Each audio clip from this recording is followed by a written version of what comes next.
Assalamualaikum warahmatullahi wabarakatuh. Alhamdulillah kita masih diberikan kesehatan untuk bisa mengikuti pelajaran daring yang ke-6. Semoga kalian semua selalu dalam lindungan Allah Subhanahu wa taala. Baik, di sini kita masih masukin pelajaran teknik dasar otomotif yang terdiri dari TBSM dan TKR. Baik, langsung saja untuk menyingkat waktu kita lanjut ke slide selanjutnya. Sini kita akan membahas macam-macam alat ukur mekanik. Nah, sini ada contoh gambar. Ya, situ ada Mister Gulung, outside caliper, filler gauge, outside micro, valve spring test, fan caliper, insect dan lain-lainnya. Itu ada contoh gambar. Nah, langsung saja untuk singkat waktu kita akan membahas satu persatu. Kita akan bahas pertama ialah filler gauge. Itu alat ukur filler gauge berfungsi sebagai mengukur celah katup, celah busi, ataupun yang di TKR itu mengukur celah platina. Situ ada ukur-ukurannya 0,50, 40, 35, 30, 20, 15, 10 dan 60. Baik, di sini kita langsung fungsi filler gauge. Nah, filler gauge sendiri alat ukur yang sangat cocok digunakan untuk mengukur jarak atau celah antara dua permukaan datar paralel yang relatif sempit dan sulit dijangkau. Nah, meskipun sebagai umumnya pengukuran celah katup atau gap menggunakan jangka sorong, namun seringkali pada pengukuran tertentu sejangka sorong tidak dapat jangkau yang celah kecil. Nah, maka itu pengukuran filler gauge tersedia dalam berbagai macam tentang ukuran yang dapat digunakan untuk mengukur celah dan slot pada beberapa bagian mesin. Nah, dalam bidang otomotif khususnya filler gauge seringkali digunakan untuk mengukur celah pada busi dan mengukur jarak antara piston dan silinder atau katup. Nah, sini ada pengukuran, ada contoh 2, ukuran dan ketelitian pada filler gauge. Keterangan kedua ya. Pada sebuah filler gauge tersedia beberapa ukuran pada bilah, mata bilah, ketebalan dalam milimeter dan inci. Umumnya ukuran ketebalan bilah pada filler gauge berkisaran antara 0,03 mm hingga 1 mm. Nah, namun beberapa jenis filler gauge ukuran ketebalan bilah dapat lebih besar ataupun lebih kecil menyesuaikan objek yang diukur atau benda yang akan diukur. Ini ada yang ketiga, bagian-bagian pada filler gauge. Filler gauge memiliki dua bagian utama, yaitu blok dan bilah atau lidah. Atau yang bahan yang akan kita ukur itu media yang kita ukur seperti lidah, itu lidah ya, atau plat kecil. Nah, bodi atau blok yang berfungsi sebagai casing atau pelindung, selain itu berfungsi untuk menyatukan bilah.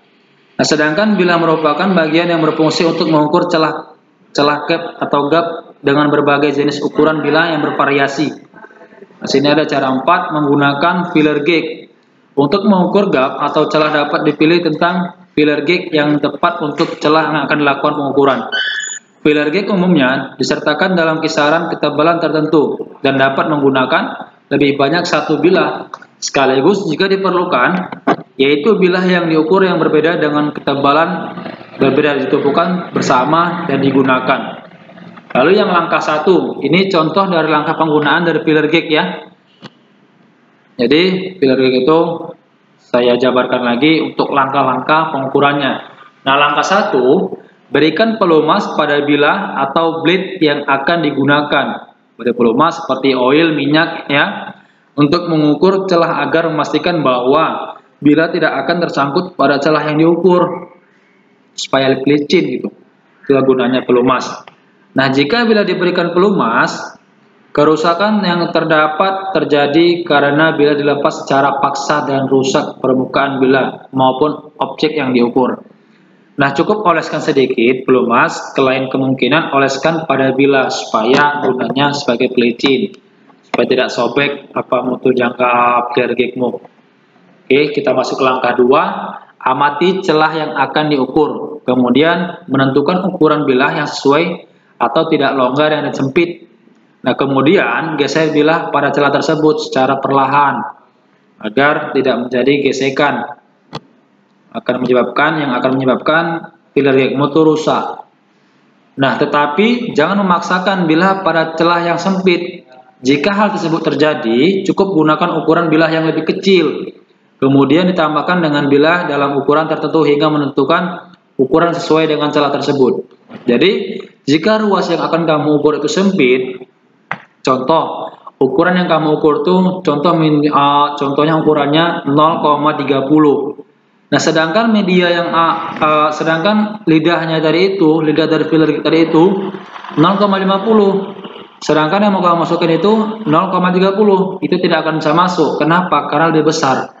Lain halnya dengan yang 0,20. Kalau 0,20 lidahmu dari filler gigmu itu, nah media yang akan kamu ukur itu sekitar 30, dia bisa masuk berlebih. Jadi lebih bagus dia kurang, bisa kamu tambah lagi lidah dari filler gig itu daripada dia berlebih. Kalau berlebih kamu paksakan nggak akan bisa masuk. Bisa pun masuk tapi filler gigmu itu mengalami kerusakan gitu. Oke, kita lanjut lagi ke langkah ketiga. Nah, hasil pengukuran langsung dapat terbaca pada ukuran yang tertera pada bilah. Untuk pengukuran menggunakan bilah tambahan, maka dapat dijumlahkan sesuai dengan ukuran bilah yang digunakan. Kita lanjut aja, langkah keempat. Sini ada langkah keempat. Langkah keempat itu proses pembersihan ya, finishing kita bilang. Nah, bersihkan filler gig sebelum menyimpannya. Kenapa? Masukkan kembali pada kotak yang tersimpan pada tempat yang aman. Hal tersebut akan mencegah kerusakan pada filler gig saat digunakan. Lalu selain itu diberikan pelumas untuk mencegah karat. Karena penumpukan karat dapat menyebabkan bacaan yang salah. Nah, jadi bilah atau lidah dari filler gigmu itu sangatlah tipis. Ketika terjadi terpercik air atau dan lain-lain itu akan terjadi berkarat. Jadi gampang kali bilah atau lidah dari filler gigmu itu menjadi berkarat. Makanya diberi pelumas dan dilap secara bersih lalu masukkan kepada kotak. Baik, mungkin itu saja. Langsung saja kita masuk slide selanjutnya, pembahasan tentang soal. Nah, itu ada tugas.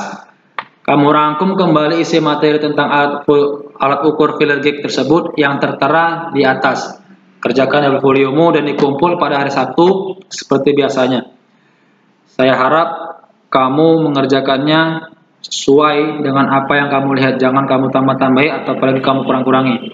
Demikian mungkin itu saja. Lebih dan kurang saya mohon maaf. Saya sudahi dengan wabillahi taufiq wal hidayah. Assalamualaikum warahmatullahi wabarakatuh.